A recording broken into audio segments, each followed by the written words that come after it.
Does anyone here like to be sick? Nobody really does. But what's the solution to these sicknesses?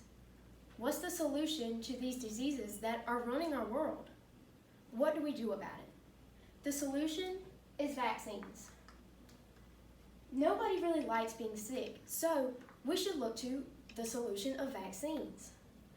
But they're still downgraded. They're seen as bad because of mild side effects, but really the benefits outweigh the odds.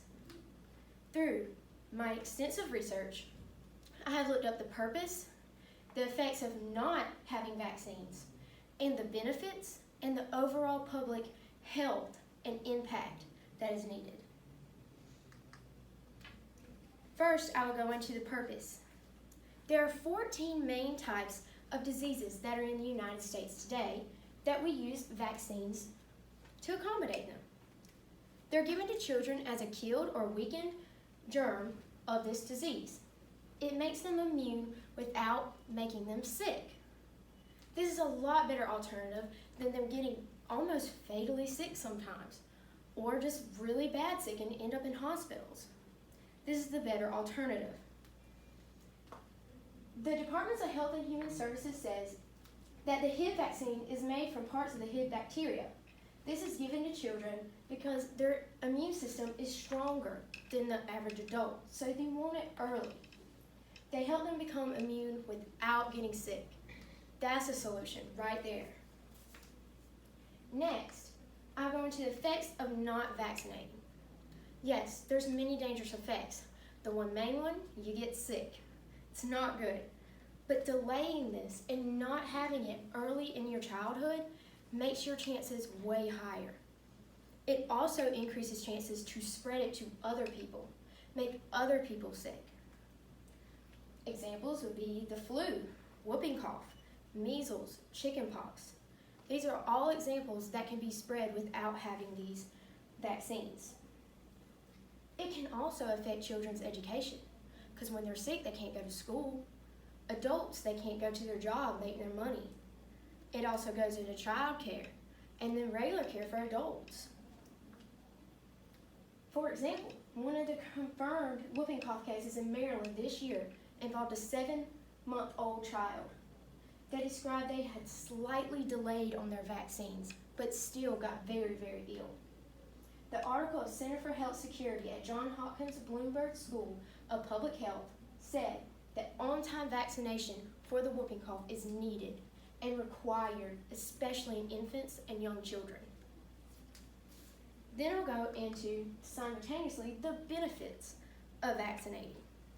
There are many benefits, and like before, the ultimate one is not getting sick. But it also protects our public, the children in schools, your future children, their grandchildren, their future generations that are yet to come. And eventually, it might rid the world of these known and common diseases today. This can impact our overall world's health and eventually be rid of it completely. Parents' Guide to Childhood Immunization shows an example from the 1950s. Parents were terrified of polio. It was making thousands of children sick. But we learned to prevent polio using the Salk and Sabin vaccines. There's not been a case of a wild virus polio in the United States since 1979. That is progress. That is why these vaccines are the solutions. The next one would be the overall public impact of having these. It's the solution to not having as many outbreaks. It makes the overall public health way better if there's more vaccines in people. People are still scared. They say these side effects may happen even though they're rare. This may happen, that may happen. Yes, that's true. They give these warnings.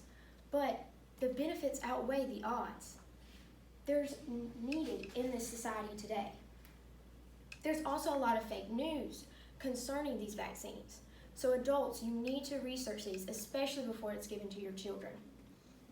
The CDC says it recommends more than a dozen vaccines for children from birth through age 6, including DTaP. This is essential for parents to listen to.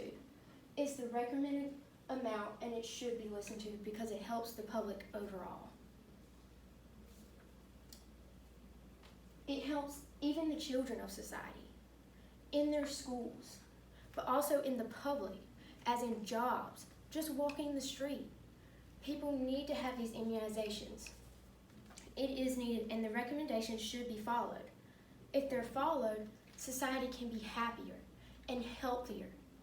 Be a part of that society.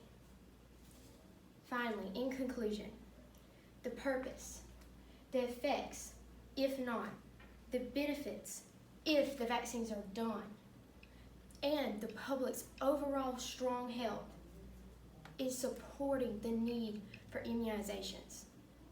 It is needed to have these vaccines. All of this evidence proves this. Now it's your turn to choose. Will you watch while the world is full of diseases? Or will you help to prevent them by simply getting a few shots, a few vaccines, just a few that could overall impact the world greatly? I hope that this information has persuaded you all to have immunizations that will help the world become happier, healthier, and overall a better society and a better world. Is there any questions? Thank you.